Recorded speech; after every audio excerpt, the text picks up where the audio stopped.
हरे कृष्णा। आज मैं श्री दुर्गा सप्तशती से 5वां अध्याय विनियोग मैं आपसे कहने वाली हूँ। पहले हम सरस्वती माता का ध्यान करेंगे।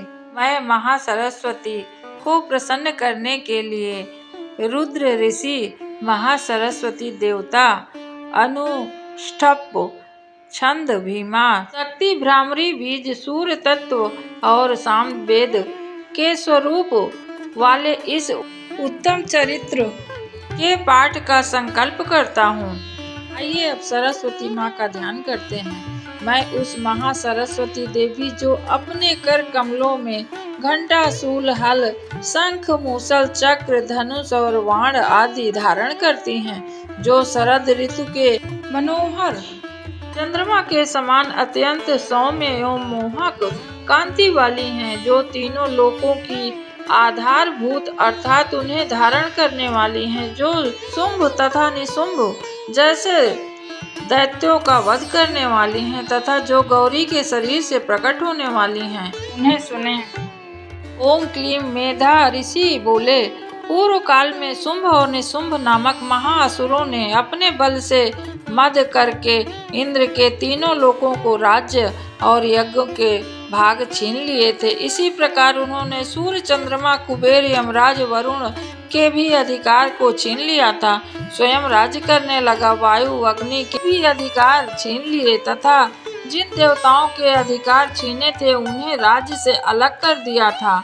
इस प्रकार असुरों से अपमानित तथा स्वर्ग लोक से पृथक किए हुए देवता अपराजिता देवी का स्मरण करने लगे। उन्होंने विचार किया कि भगवती ने हमें वरदान दिया था कि आपत्ति के समय स्मरण करने पर मैं तुम्हारे संपूर्ण कष्टों को नाश कर दूंगी। ऐसा विचार करके समस्त इंद्र आदि देवता हिमालय पर्वत पर जाकर महामाया की स्तुति करने लगे। देवता कहते हैं, देवी तुमको नमस्कार है, महादेवी तुमको नमस्कार है, शिवा आपको नमस्कार है, प्रकृति और भद्रा को हम सब मिलकर नमस्कार करते हैं। रौद्रा, नित्या, गौरी, धात्री, ज्योति स्वरूपिणी, चंद्र स्वरूपिणी, सुख स्वरूपा भगवती को हम बार बार नमस्कार करते हैं। कल्याणी, रिद्धि और श्रद्धि रूपी देवी को हम नमस्कार करते हैं। त्रिनेत्री देवी को नमस्कार है। राजगृहों में लक्ष्मी रूप से आप निवास करती हैं। सावर्णी देवी के लिए बारंबार नमस्कार है। दुर्गा पारा, सारा, सर्वकारिणी, ख्याति और धूम्र स्वरूपा को सदैव नमस्कार है। अत्यंत सौम्य तथा रौद्र रूपा देवी को हम सब नमस्कार करते हैं। जग प्रतिष्ठा तथा कृति स्वरूपा देवी को बारंबार नमस्कार है। संपूर्ण जीव मात्र में विष्णु माया नाम से जो देवी कही जाती हैं उन्हें नमस्कार है। जो देवी समस्त जीवों मात्र में चेतना नाम से प्रतिष्ठित हैं उनके लिए नमस्कार है, उनको नमस्कार है, उनको बारंबार नमस्कार है। जो देवी समस्त जीव मात्र में बुद्धि रूप से स्थित हैं उनको नमस्कार है, उनको नमस्कार है, उनको बारंबार नमस्कार है। जो देवी संपूर्ण जीव मात्र में निद्रा रूप से विराजमान है उनको नमस्कार है, उनको नमस्कार है, उनको नमस्कार है। जो देवी समस्त जीव मात्र में क्षुधा रूप से वास करती हैं उनको नमस्कार है, उनको नमस्कार है, उनको बारंबार नमस्कार है। जो देवी संपूर्ण जीव मात्र में छाया रूप से स्थित है उनको नमस्कार है, उनको नमस्कार है, उनको बारंबार नमस्कार है। जो देवी समस्त जीव मात्र में तृष्णा रूप से स्थित है उनको नमस्कार है, उनको नमस्कार है, उनको बारंबार नमस्कार है। संपूर्ण प्राणियों में शांति रूप से स्थित है उनको नमस्कार है, उनको नमस्कार है, उनको बारंबार नमस्कार है। जो देवी समस्त प्राणियों में जाति रूप से स्थित है उनको नमस्कार है, उनको नमस्कार है, उनको बारंबार नमस्कार है। जो देवी सभी प्राणियों में लज्जा रूप से स्थित है उनको नमस्कार है, उनको नमस्कार है, उनको बारंबार नमस्कार है। हे मैया आपको बारंबार प्रणाम है। जो देवी संपूर्ण जीव मात्र में शांति रूप से स्थित हैं उनको नमस्कार है, उनको नमस्कार है, उनको बारंबार नमस्कार है। जो देवी समस्त जीव मात्र में श्रद्धा रूप से स्थित हैं, उनको नमस्कार है, उनको नमस्कार है, उनको बारंबार नमस्कार है। जो देवी समस्त जीव मात्र में कांति रूप से स्थित हैं, उनको नमस्कार है, उनको नमस्कार है, उनको बारंबार नमस्कार है। जो देवी समस्त जीव मात्र में लक्ष्मी रूप से स्थित हैं, उनको नमस्कार है, उनको नमस्कार है, उनको बारंबार नमस्कार है। जो देवी समस्त जीव में वृत्ति रूप से स्थित हैं, उनको नमस्कार है, उनको नमस्कार है, उनको बारंबार नमस्कार है। जो देवी समस्त जीव में स्मृति रूप से स्थित हैं, उनको नमस्कार है, उनको नमस्कार है, उनको बारंबार नमस्कार है। जो देवी समस्त जीव मात्र में तुष्टि रूप से स्थित हैं, उनको नमस्कार है, उनको नमस्कार है, उनको बारंबार नमस्कार है। जो देवी समस्त जीव मात्र में माता रूप से स्थित है, उनको नमस्कार है, उनको नमस्कार है, उनको बारंबार नमस्कार है।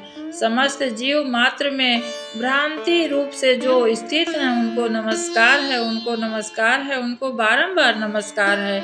जो देवी समस्त इंद्रियों में संपूर्ण जीव मात्र की अधिधात्री हैं और समस्त जीव मात्र में निरंतर व्याप्त रहती हैं, उनको नमस्कार है, उनको नमस्कार है, उनको बारंबार नमस्कार है।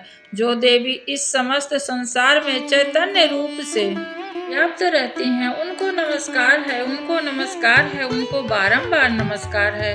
पूर्व काल में अपने अभीष्ट फल प्राप्ति के लिए देवताओं ने जिनकी स्तुति की थी तथा देवराज इंद्र ने बहुत दिन तक जिनका पूजन किया था, संपूर्ण मंगल कारण हैं। वही ईश्वरी हम सब की आपत्तियों को दूर करती हैं और कल्याण करती हैं।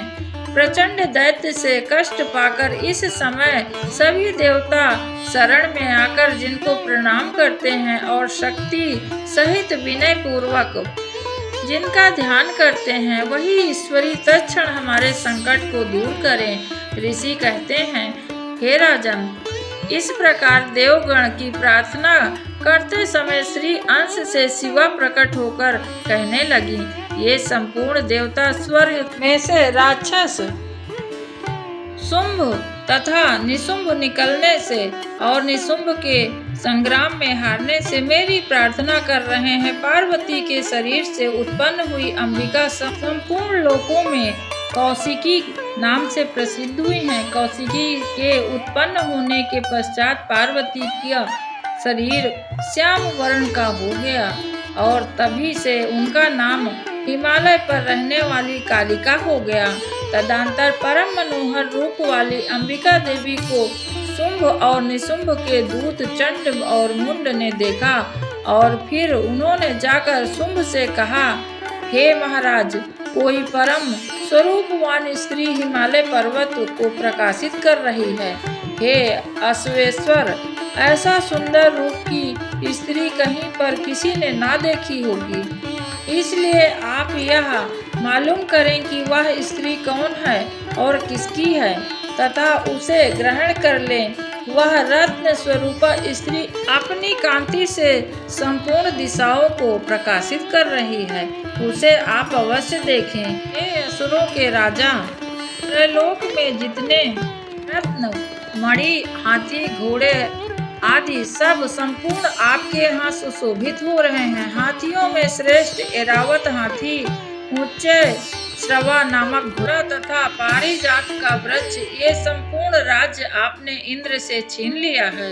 हंस युक्त रत्न जड़ित ब्रह्मा जी का अद्भुत विमान भी आपके पास है।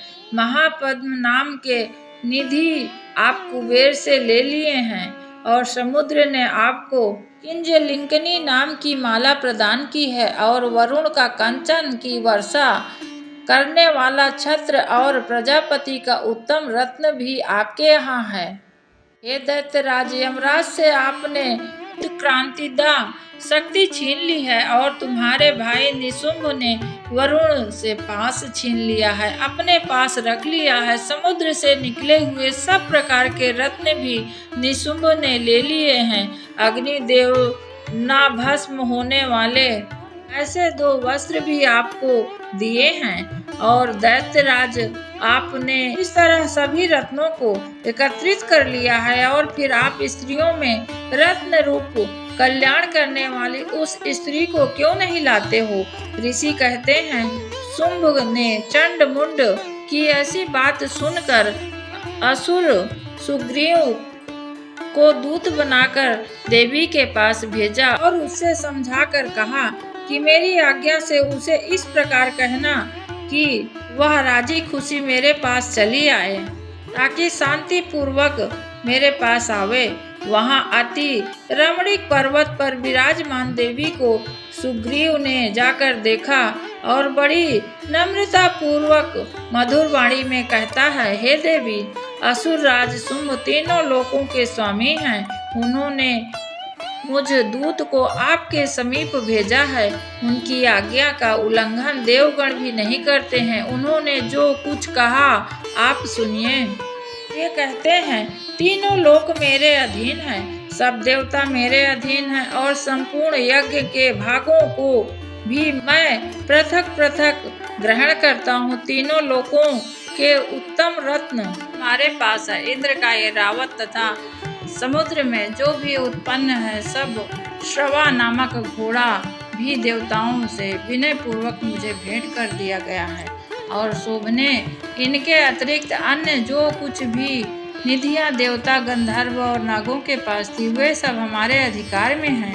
देवी, हम तुमको संसार भर की स्त्रियों में रत्न समझते हैं, क्योंकि रत्नों के भोगने वाले तो केवल हम ही हैं। हे चंचल नेत्र वाली, तुम मेरी या महापराक्रमी मेरे भाई निशुंभ की सेवा में आ जाओ, क्योंकि तुम रत्न स्वरूपा हो।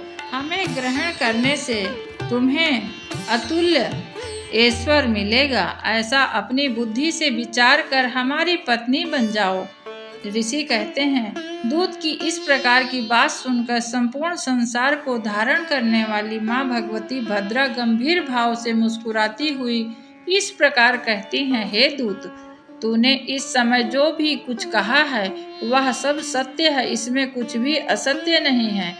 शुंभ तीनों लोकों में राजा है और निशुंभ भी उसी के समान पराक्रमी है, परंतु इस विषय में मेरी जो प्रतिज्ञा है उसे मैं किस तरह झूठा करूं? मैंने जो प्रतिज्ञा की है उसे सुन। जो मुझे संग्राम में जीतकर मेरे अभिमान को चूर कर देगा तथा मेरे समान बलवान होगा वही मेरा पति होगा। इसलिए शुंभ अथवा निशुंभ महाअसुर यहाँ आए, मुझे जीत लें और तत्काल ही मेरे साथ विवाह कर लें। यह सुनकर दूत बोला, देवी, तुझे बड़ा अभिमान है, मेरे सामने इस प्रकार की बात मत कहे। तीनों लोकों में ऐसा कौन पुरुष है जो शुंभ और निशुंभ के सामने ठहर सके? इन असुरों के सामने समस्त देवता युद्ध में नहीं ठहर सके, तो तुम अकेली किस तरह उनके सामने युद्ध में रह सकती हो? इंद्र आदि सभी देवता जिन शुंभ निशुंभ के आगे नहीं रुके ठहर सके हैं और हार गए, तुम स्त्री होकर उनका सामना किस प्रकार करोगी? अतः तुम मेरे कहा मानकर मेरे साथ अभी चलो, अन्यथा जब तुम्हें केस पकड़कर घसीटते हुए पास ले जाएंगे तो तुम्हारा गौरव स्वयं ही नष्ट हो जाएगा। तब देवी कहती हैं, तूने जो कुछ कहा वह बिल्कुल ठीक है। शुंभ और निशुंभ दोनों ही अधिक बलवान हैं, परंतु मैं विवश हूँ, क्योंकि मैं बिना विचारे प्रतिज्ञा कर चुकी हूँ। सो इस कारण तू और तेरे असुर राज शुंभ से मैंने जो कुछ कहा है वो जाकर तुम समझा दो, तत्पश्चात जो उचित समझेंगे वो करेंगे। माँ भगवती इस प्रकार शुंभ निशुंभ के दूत से कहती हैं और श्री मार्कंडेय पुराण के देवी महात्म्य में देवी दूत संवाद नामक 5वां अध्याय संपूर्ण हुआ। आइए 6वां अध्याय जानते हैं। मैं ध्यान करने के लिए आपको बता रही हूँ, आप वैसा ही करिए। ध्यान करिए, मैं सर्वज्ञ एक ईश्वर रूप भैरों के अंक में नित्य निवास करने वाली नागराज को आसन बनाकर उस पर विराजमान होने वाली नागों के फणों में विद्यमान सुंदर एवं चमकीली मणियों से सुशोभित एवं चमकते शरीर वाली सूर्य के तेज के समान तेजस्विनी एवं चमकती कांति वाली तीन नेत्रों के कारण विलक्षण एवं सुंदर दिखाई देने वाली, अपने हाथों में माला, कुंभ, कपाल और कमल के साथ साथ चंद्र को मुकुट के रूप में धारण करने से सुशोभित मस्तक वाली परम भगवती पद्मावती देवी का चिंतन करता हूँ, अर्थात उनका ध्यान करता हूँ, उन्हें प्रणाम निवेदन करता हूँ। ओम ऋषि बोले, देवी की बात सुन क्रोध से भरा हुआ दूत दैत्यराज शुंभ के पास पहुंचा और सारा बात कह सुनाया। जब असुरराज ने क्रोधित होकर असुर सेनापति ध्रुमलोचन से कहा, हे ध्रुमलोचन, तुम शीघ्र ही अपनी सेना सहित वहां जाओ और उस दुष्टा के केस पकड़कर घसीटते हुए बलपूर्वक यहाँ लेकर आओ। यदि उसकी रक्षा करने कोई देवता, यक्ष, गंधर्व आए तो उसे अवश्य वहीं मार देना। महर्षि मेधा बोले, इस प्रकार शुंभ की आज्ञा मानकर धूम्रलोचन 60,000 असुरों की सेना लेकर शीघ्र वहां पहुंच गया और देवी को देखकर ललकार कर कहता है, तू बहुत शीघ्र शुंभ और निशुंभ के समीप चली जाएगी। यदि तू ऐसा नहीं करती है प्रसन्नता पूर्वक, तो मैं तेरे केस को पकड़कर घसीटते हुए वहां ले जाऊंगा। देवी ने कहा, दैत्येश्वर ने मुझ बलशाली को यहाँ भेजा है। यदि तू मुझे बलपूर्वक ले जाएगा तो मैं उस समय तेरा क्या कर सकती हूँ। ऋषि ने कहा, देवी के ऐसे कहते ही धूम्रलोचन देवी के आगे दौड़ा तो उसी समय अंबिका ने हुंकार भर के उस असुर को भस्म कर दिया। तदंतर असुर सेना अत्यंत क्रोधित हो उठी और आक्रमण के लिए देवी की सारी सेना बढ़ी। तभी देवी तीखे बाणों से शक्ति तथा फरसों की वर्षा करने लगी। देवी का वाहन सिंह भी अपनी गर्दन के बाल हिलाता हुआ क्रोध में भरकर असुर सेना पर टूट पड़ा। उसने कितनों को पंजे से मार दिया और कितने ही असुरों के धड़ से सिर को अलग कर दिए। कितने असुरों की भुजाएं और सिरों को चबा डाला। अपनी गर्दन के बाल को हिलाते हुए कुछ दैत्यों के उदर को फाड़ दिया, रक्तपान करने लगा। तब महाबली सिंह ने क्षण मात्र में असुरों की सेना संपूर्ण धाराशाही कर दिया। संपूर्ण समाचार जानकर शुंभ ने चंडमुंड नामक महाअसुरों को आज्ञा दी, हे चंडमुंड, तुम बहुत शक्तिशाली सेना लेकर उनके पास जाओ और उस स्त्री के केस पकड़कर घसीट कर यहाँ ले आओ। यदि ना आवे तो तुम्हें किसी प्रकार का संदेह हो तो उसे अपने सेना सहित युद्ध करके वहीं वध कर देना। उस दुष्टा तथा उसके सिंह को भी मारे जाने पर भी बांध कर घसीट कर लेके आना शीघ्र। श्री मार्कंडेय पुराण की देवी महात्म्य में ध्रुमलोचन वध नामक 6वां अध्याय संपूर्ण हुआ। आइए दुर्गा सप्तशती से 7वां अध्याय कहती हूँ। आप सब ध्यान करके वेद पाठ करते हुए के मधुर स्वर को रत्न जड़ित सिंहासन पर विराजमान होकर सुनने वाली, नील कमल के समान श्याम वर्ण शरीर से सुशोभित होने वाली, कमल पर चरण रखने वाली तथा अर्धचंद्र को मस्तक पर धारण करने वाली, कैलाश सरोवर में उगने वाले अत्यंत मोहक वर्ण तथा मादक सुगंध के कारण दिव्य एवं नितांत विलक्षण कुसुम की माला को धारण करके वीणा बजाने वाली, कुली से सुशोभित वक्ष वाली, कमर में लाल रंग की साड़ी और हाथ में शंख पात्र धारण करने वाली, मधु के हल्के नशे के कारण चमकते वदन वाली, बिंदी से देदीप्यमान मस्तक वाली मातंगी देवी का मैं ध्यान करता हूँ, अर्थात देवी के इस स्वरूप को प्रणाम करता हूँ, निवेदन करता हूँ मैया आपसे। ओम महर्षि ने कहा, शुंभ की आज्ञा अनुसार चंड और मुंड चतुरंगनी सेना तथा विविध हथियारों के साथ सुसज्जित होकर देवी से युद्ध करने के लिए चल दिए। हिमालय पर्वत पर पहुंचकर उन्होंने देवी को देखा, सिंह पर बैठी मंद मंद मुस्कुरा रही थी। तब वे असुर धनुष और तलवार लेकर देवी की उस तरफ पकड़ने के लिए दौड़े। उन शत्रुओं को देखकर अपने ओर आते देख अंबिका ने क्रोध किया और भगवती का मुंह श्याम हो गया। उनकी टेढ़ी भौमें तथा माथे पे सिकुड़न से तत्क्षण ही उनमें से तलवार और पास लिए हुए चीते का चर्म धारण किए तथा नरमुंडों की माला पहने विचित्र खड्ग धारण किए भयानक सूखे हड्डियों के ढांचा मात्र वह अति लंबे शरीर वाली जीव को मुख से बाहर लपलपाते हुए अंदर की ओर धसी भयंकर लाल लाल आंखें वाली विकराल मुखी काली देवी प्रकट हो गईं। उनके भयंकर शब्द से सभी दिशाएं गूंज उठी। वह देवी असुरों की सेना पर टूट पड़ी और असुरों का रक्षण करने लगी। युद्ध करने वाले योद्धाओं को उनके सारथियों समेत पकड़ पकड़ कर मुख में डालकर दांतों से चबा रही थी। किसी के केसों को पकड़कर, किसी की गर्दन दबाकर, पांव से कुचलकर, किसी की छाती से धक्का देकर मार दिया। दैत्यों के द्वारा फेंके गए अस्त्र और महाअस्त्रों को अपने मुख में पकड़कर दांतों से चबाकर चूर्ण कर कर फेंक देती।